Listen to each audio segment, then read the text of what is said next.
The crimson warships of the Valerian Empire stretched across space like a deadly red sea. Commander Thexavor stood on the bridge of his flagship, watching the distant human station through the massive viewscreen. His forearms crossed behind, his back as he studied the tactical display showing 200 of his finest vessels surrounding the tiny outpost. 3 months, he muttered in his deep, gravelly voice. 3 months these stubborn humans have defied the might of the Valerian Empire. His second-in-command, a tall warrior named Zextan, approached with heavy footsteps.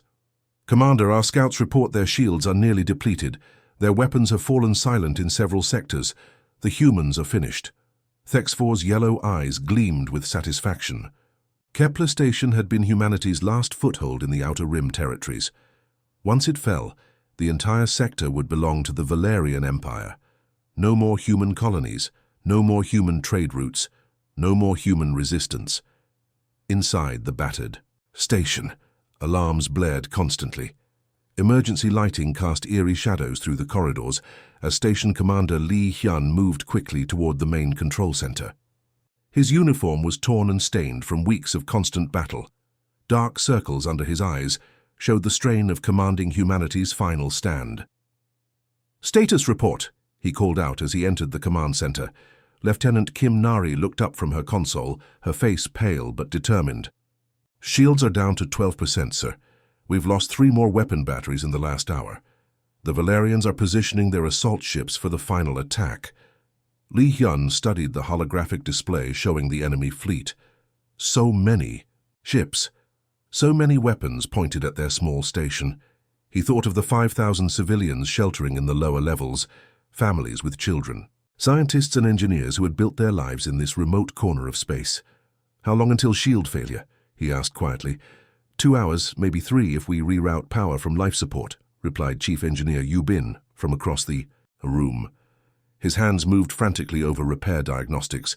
"But sir, we're almost out of ammunition. Even if the shields hold, we can't fight back much longer." The station shuddered as another wave of Valerian plasma bolts struck their defenses.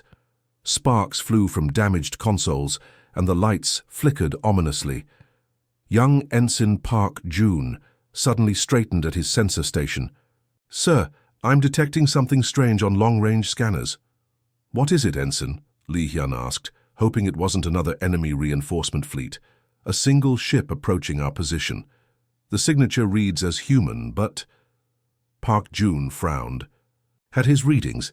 "Sir, it's moving faster than anything I've ever seen. The velocity readings don't make sense." Lieutenant Kim Nari moved to check the sensor data herself. "That's impossible. No human ship can travel at those speeds without tearing itself apart." Li Hyun felt a spark of hope, quickly followed by confusion. The human fleet had been destroyed. Months ago in the Battle of Proxima, no rescue was coming. High Command had written off Kepler Station as a lost cause. "Could it be a Valerian trick?" asked Chief Yubin. "Some kind of deception technology? The quantum signature is definitely human," Park June insisted. "But the energy readings are unlike anything in our database." Outside, the Valerian fleet began its final advance. Massive dreadnoughts moved forward like metal mountains, their weapon arrays charging with deadly energy. Fighter squadrons streaked between the larger ships like angry insects. Commander Thexavor watched with satisfaction as his forces prepared to crush the last human resistance. "Begin the final assault. I want that station reduced to debris within the hour." But his tactical officer interrupted with confusion in his voice. "Commander, we're detecting an approaching vessel. Single ship, human origin." Thexavor laughed, a harsh sound that echoed through his bridge. "One ship? The humans send one ship against our entire armada? Their desperation knows no bounds. Sir, the velocity readings are—" The tactical officer paused, rechecking his instruments. "Commander, this ship is moving at impossible speeds." "Impossible for human technology, yes," Thexavor dismissed. "Their primitive engines could never achieve such velocity. It must be a sensor malfunction." Back on Kepler Station, Li Hyun stared at the tactical display with growing amazement. The unknown ship continued its approach, now clearly visible on their screens as a sleek vessel unlike any human design he recognized. Whoever they are, they're heading straight into the Valerian fleet, Kim Nari observed with concern. "That's suicide. Li Hyun activated the communications array. Unknown human vessel. This is Station Commander Li Hyun. You are approaching a hostile fleet of overwhelming strength. Recommend immediate retreat to preserve your crew. Static filled the channel for a moment before a calm female voice responded. Station Commander, this is Captain Han Mira of the UHSV Starbreaker. We're here to end this siege. Captain, you're facing 200 enemy warships with a single vessel. This is hopeless. Commander Lee, the voice replied with quiet confidence, you're about to see what humanity is truly capable of. The fabric of space itself seemed to tear open as the UHSV Starbreaker dropped out of hyperspace. Blue energy crackled around the emerging vessel like lightning frozen in time. The ship that appeared was nothing like the boxy armored cruisers of the human fleet. This craft looked almost alive, its smooth hull flowing in curves that reminded observers of a dolphin swimming through cosmic waters. The Starbreaker's surface shimmered with an inner glow, as if starlight was trapped beneath its skin. Strange. Patterns of light pulsed along its length, creating waves of illumination that moved from bow to stern in rhythmic cycles. The ship measured only 300 meters long, tiny compared to the massive Valerian dreadnoughts, but something about its presence made space around it feel different. On the bridge of this mysterious vessel, Captain Han Mira stood perfectly, still at the center of a circular command deck. She was young for a starship captain, perhaps 30 years old, with sharp, intelligent eyes that seemed to see beyond the normal spectrum of light. Her black hair was pulled back in a simple style, and she wore a uniform unlike any other in the human fleet. The fabric appeared to be woven with threads of light itself. Around her, 12 crew members sat at control stations that looked more like works of art than military equipment. Each console was made from what appeared to be living crystal, glowing softly with internal fire. The surfaces showed no buttons or switches, only smooth planes that responded to touch with ripples of color. Navigation Officer Choi Dae, give me complete battlefield analysis, Captain Han commanded, her voice carrying a strange calm that seemed to quiet even the hum of the ship's engines. Choi Dae was a thin man in his 20s with quick, nervous movements. His hands danced over his crystalline console, and data streams flowed around him in holographic displays. Captain, I count 200 Valerian warships in attack formation. Kepler Station's shields are critical. The enemy is beginning their final assault. At the weapons station, Officer Lee Sun watched the massive enemy fleet with concern. Captain, those are heavy battle cruisers out there. Each one outguns us 100 to 1. We're facing the entire Valerian Third Fleet. Captain Han smiled slightly, an expression that seemed to hold secrets. Numbers don't always tell the whole story, Lee Sun. What matters is not how many guns they have, but how well they understand what they're shooting at. Chief Engineer Kim Dal spoke up from his position at the power management station. Captain, the quantum cores are stable, all systems showing optimal readings. But I have to ask, are we really going to engage an entire fleet with just our ship? We're not going to engage them, Captain Han replied mysteriously. We're going to show them something new. Meanwhile, on the Valerian flagship, the sudden appearance of the human vessel had caused barely a ripple of interest. Commander Thexvor stood before his massive tactical display, watching his fleet move into final attack positions around the human station. Sir, the human vessel is maintaining course directly toward our fleet, reported his tactical officer, a young Valerian named Hextar. Thexvor's forearms gestured dismissively. 1 ship against 200. Their courage is admirable, but their mathematics are terrible. His deep laughter rumbled through the bridge. Perhaps they think to ram one of our vessels in a desperate final gesture. The Valerian crew joined their commander's laughter. The idea of a single human ship threatening their mighty armada seemed like a joke from a children's story. But Chief Science Officer Yun Tae was not laughing. The elderly Valerian hunched over his sensor array, his 6 eyes focused intently on the readings flowing across his screens, his scaled brow furrowed with confusion and growing concern. Commander Thexvor, he called out, his voice cutting through the bridge chatter. I'm detecting unusual energy readings from the human vessel. What kind of readings? Thexvor asked, still amused but beginning to pay attention. That's just it, sir. Our sensors cannot penetrate their energy signature. Every time I try to scan their hull, The readings scatter like light through a prism. I've never seen anything like it. Thexvor's laughter died away. In his 40 years of military service, he had faced every type of human technology. Their ships were predictable, their weapons understood, their tactics studied in Valerian military academies. But this vessel defied his understanding. Could it be some kind of stealth technology, he asked. No, sir, Yunte replied, his voice growing more worried. Stealth technology tries to hide from sensors. This ship isn't hiding. It's doing something else entirely. The energy patterns are like nothing in our database. On the Starbreaker's bridge, Captain Han watched the Valerian fleet through her view screen with calm confidence. The enemy ships looked massive and threatening, their red hulls bristling with weapons. Any normal human captain would have felt fear looking at such overwhelming odds. Captain, called Communications Officer Park Min from her station. Kepler Station is requesting our intentions. They want to know our attack plan. Captain Han's smile widened. Tell Commander Lee that we don't have an attack plan. We have something much better. What's that, Captain? Asked Navigation Officer. Joyday. We have understanding, she replied cryptically. And sometimes understanding is the most powerful weapon in the universe. The Starbreaker continued its steady approach toward the Valerian fleet, its hull shimmering with mysterious energy that no sensor could penetrate. Captain Han Mira took a deep breath and closed her eyes for a moment. When she opened them again, they seemed to glow with inner light. Activate the consciousness matrix, she commanded in a voice that carried across the bridge like a whisper that could move mountains. Around her, the 12 crew members moved as one. Each person placed their palms flat against crystalline nodes that emerged from their control stations. The nodes felt warm to the touch, pulsing with energy that seemed alive.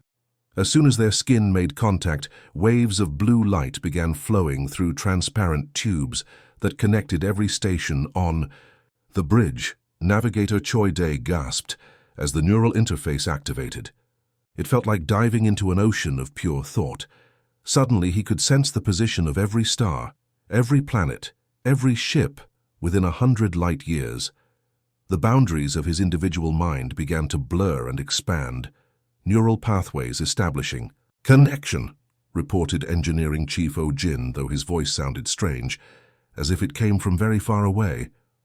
I can feel all of you. This is incredible. Communications Officer Park Min felt tears streaming down her face as she experienced the consciousness of her crewmates flowing through her mind. It's like being 12 people at once, she whispered. I can think 12 different thoughts simultaneously. Captain Han stood at the center of this expanding web of connected minds. Her consciousness became the focal point, the conductor of an orchestra made of human thought itself. Through the neural matrix, she could perceive reality in ways that no single human mind ever could. Quantum Cascade Drive Online, Captain, O Jin announced, his readings showing energy levels that defied conventional physics. All neural pathways synchronized. We are ready. The Starbreaker began to change. The ship's hull started shifting and flowing like liquid metal. Sections of the vessel seemed to become transparent, then solid again. The boundary between the ship and the space around it became unclear, as if the craft existed in multiple dimensions at once. Commander Thexivor watched from his flagship as the human vessel did something impossible. What is that ship doing? He demanded. Before anyone could answer, the Starbreaker moved, but it didn't move like any ship had ever moved before. Instead of following a straight path through space, it seemed to step sideways through reality itself. One moment it was 1,000 kilometers away.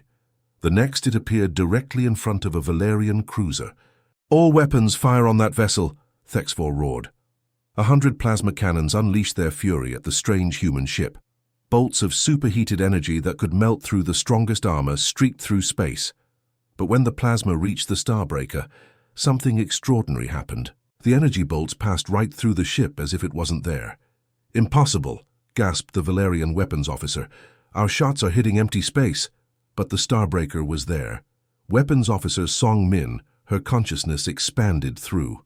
The neural matrix could perceive the plasma bolts before they were even fired. Through the connected minds of her crewmates, she experienced the firing sequence of every enemy weapon as if she was standing on their bridges. I can see their thoughts, she said in wonder. I know what they're going to do before they do it.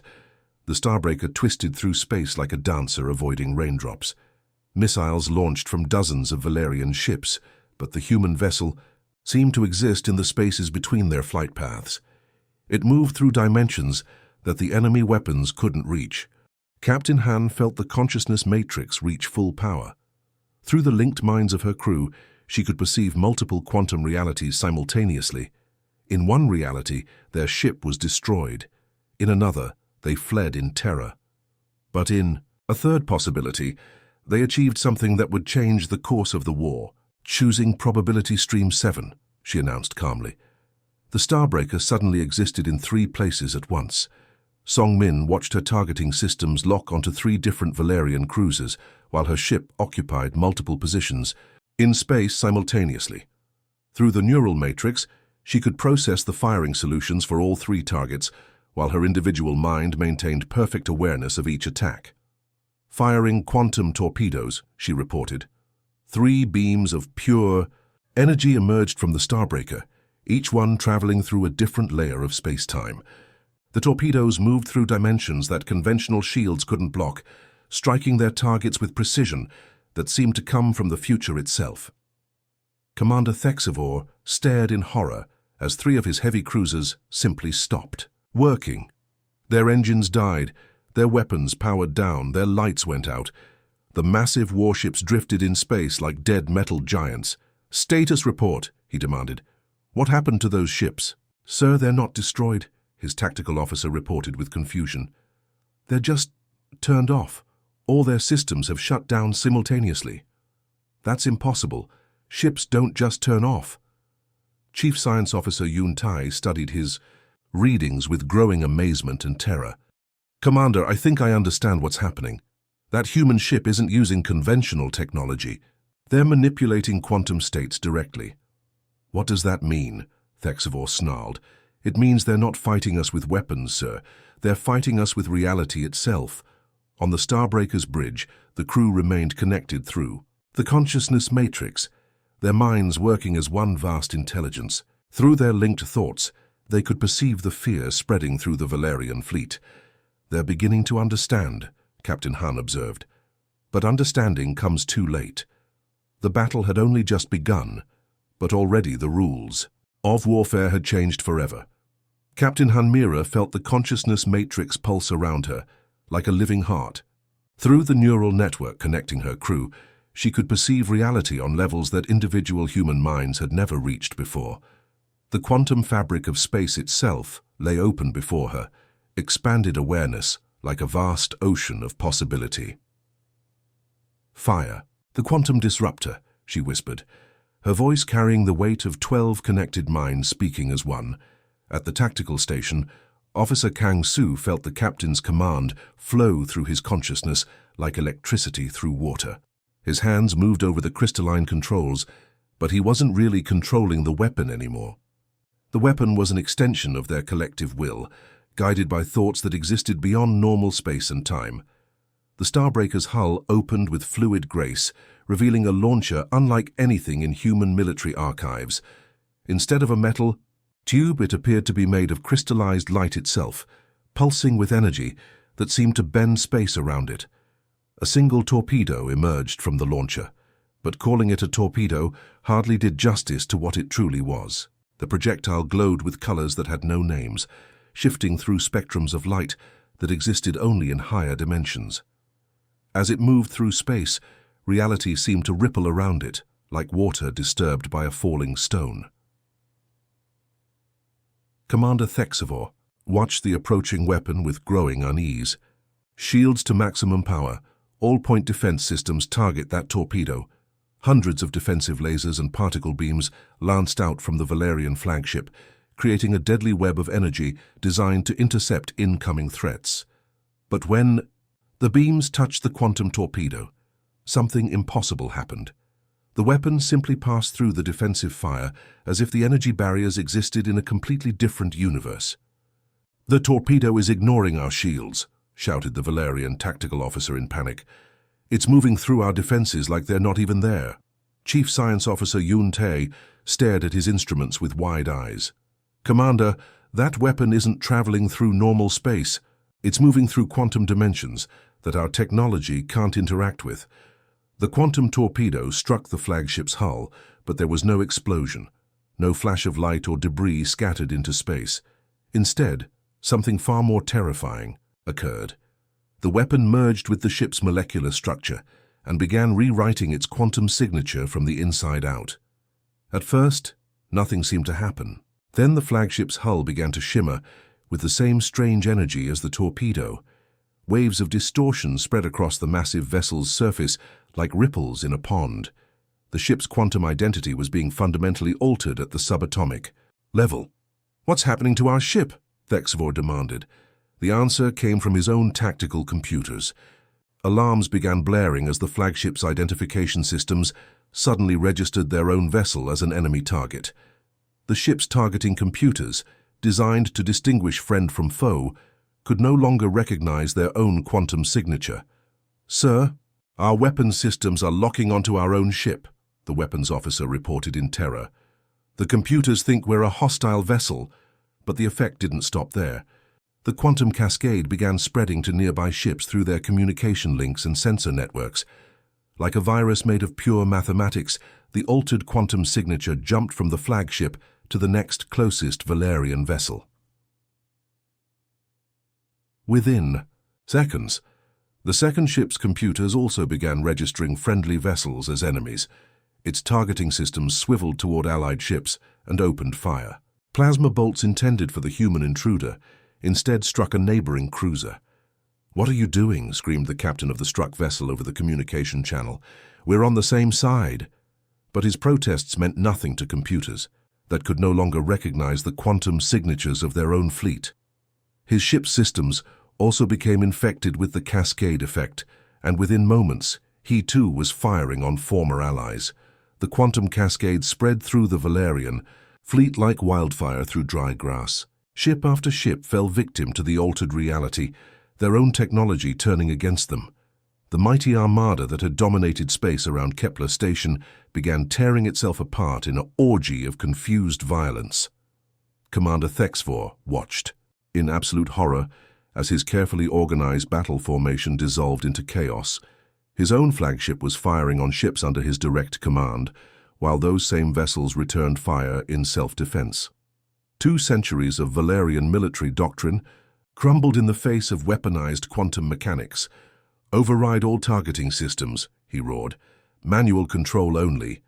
"We can't, sir," his technical officer replied with panic in his voice.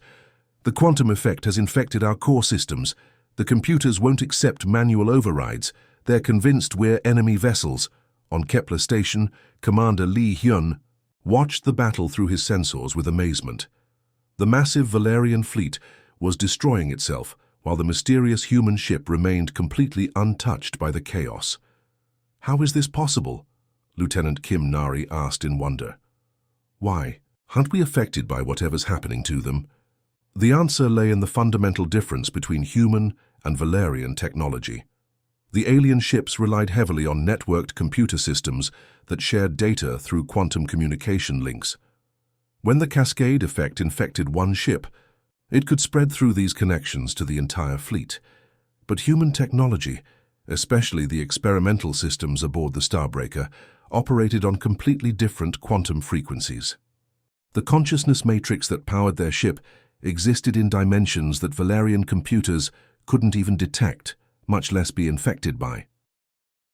Captain Han Mira felt the quantum storm she had unleashed through her expanded awareness. Through the neural matrix, she could perceive the cascade effect spreading through the enemy fleet, like waves of mathematical destruction. "It's working perfectly," she observed with quiet satisfaction. "Their own technology has become their greatest enemy." Commander Thexvor realized that his mighty armada was doomed unless he acted immediately. Ships were exploding all around him as the cascade effect turned the fleet's own weapons against itself. In desperation, he activated the fleet-wide communication system. "All ships retreat immediately. Emergency jump to hyperspace. Abandon the attack." Those Valerian vessels still capable of following orders began emergency jumps to escape the quantum cascade. Ships that had dominated this sector of space for months fled in panic from a single human vessel and the weapon that had turned their own technology into their destroyer. The space around Kepler Station looked like a graveyard of metal. Giants.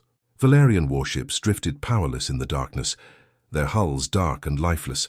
Some vessels limped away on emergency power, their crews desperate to escape the quantum nightmare that had consumed their fleet. Others had been completely abandoned, floating like ghost ships in the void. Captain Hanmira stood motionless on the bridge of the Starbreaker, her consciousness still expanded through the neural matrix. Around her, the 12 crew members remained connected, their minds sharing thoughts and perceptions across dimensions that normal humans could never reach. The crystalline control stations pulsed with gentle light as the quantum cascade drive slowly powered down. Communications Officer Lim. "So, open a channel to Kepler Station," Captain Han commanded, her voice carrying the echo of 12 minds speaking as one. The view screen flickered to life, showing the command center of the human outpost. Commander Lee Hyun appeared on screen, his face a mixture of amazement, relief, and complete bewilderment. Behind him, Lieutenant Kim Nari and the other station officers stared in stunned silence. Lee Hyun opened his mouth several times before any words came out. Finally, he managed to speak. "How?" was all he could say, his voice barely above a whisper. Captain Han smiled, and for a moment her expression seemed to contain infinite wisdom. "We didn't just build better weapons, Commander. Lee, humanity discovered something far more powerful than any plasma cannon or fusion torpedo." Through the neural matrix, her crew felt her thoughts and added their own understanding to her words. Communications Officer Lim so leaned forward, her eyes still glowing with the residual energy of the consciousness link. "We learned to weaponize consciousness itself," Lim so explained, her voice carrying wonder at the implications. "Human minds can perceive and manipulate quantum states in ways that no artificial intelligence, no computer system, no alien technology has ever achieved." Engineering Chief Oh-jin, still connected to his crewmates through the neural web, added his own insight. "For years our enemies saw human consciousness as a weakness. They built machines to think faster than us, computers to calculate better than us. But they never understood that consciousness isn't just about processing information." Navigator Choi Day felt compelled to continue the explanation. "Our thoughts move faster than light through quantum entanglement.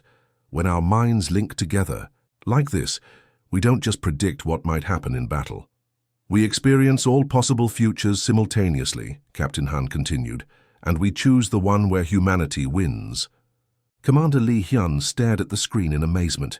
"You're saying you can see the future?" "Not exactly," replied Weapons Officer Song Min, her consciousness still partially expanded across multiple dimensions. "We see all possible futures at once. Every choice, every outcome, every probability. Then we collapse the quantum wave function to select the reality we want." The implications hit Lee Hyun like a physical blow. That's godlike power." Captain Han's expression grew serious. "It's human power, Commander. That's what we've always had, buried deep in our consciousness. We just learned how to access it." On the drifting Valerian flagship, Commander Thexivor sat in his darkened command center, emergency lighting casting eerie shadows across his bridge.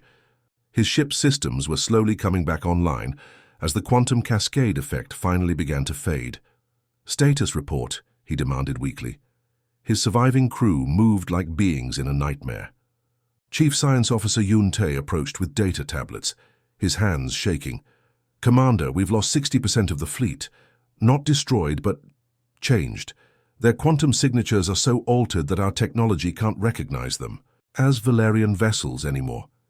And the human ship? Gone, sir. It simply disappeared. Our sensors show no trace of it anywhere in the system." Thexvor closed his eyes in defeat. "Send a message to High Command. Tell them we've encountered something new. Something that changes everything we thought we knew about warfare." Back on Kepler Station, the celebration was quiet but profound. The siege was over. The last human outpost in the Outer Rim was safe. But more importantly, humanity had revealed a capability that would reshape the balance of power across the galaxy. "What happens now?" asked Lieutenant Kim Nari. Captain Han looked out at the stars through the view screen.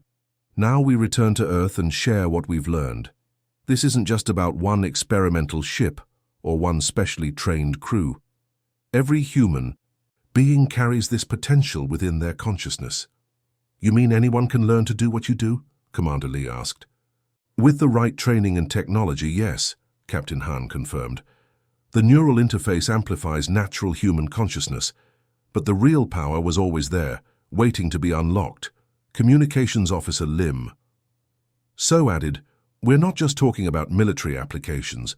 Imagine human consciousness linked to exploration vessels, able to perceive safe paths through dangerous space, or medical ships that can diagnose illness by reading quantum signatures of living tissue. The crew of the Starbreaker slowly disconnected from the neural matrix, their individual minds returning to normal awareness, but they would never be quite the same. They had experienced what it meant to be truly human in ways their ancestors could never have imagined.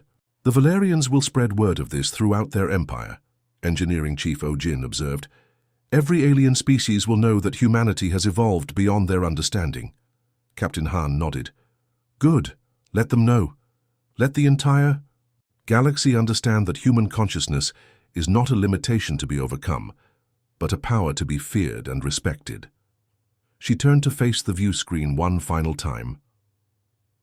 The age of humanity hiding in the shadows is over. We are no longer the weak species that other races can push around at will. We have become something new, something that even we are still learning to understand.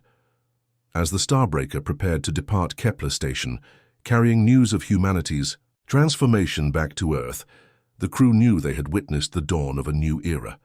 The galaxy would never be the same. Humanity had found its true weapon, the unlimited potential of conscious thought, merged with the fundamental forces of reality itself. The stars no longer looked like distant lights in the darkness. They looked like destinations waiting to be claimed by minds that could reshape reality with the power of pure human will. The end.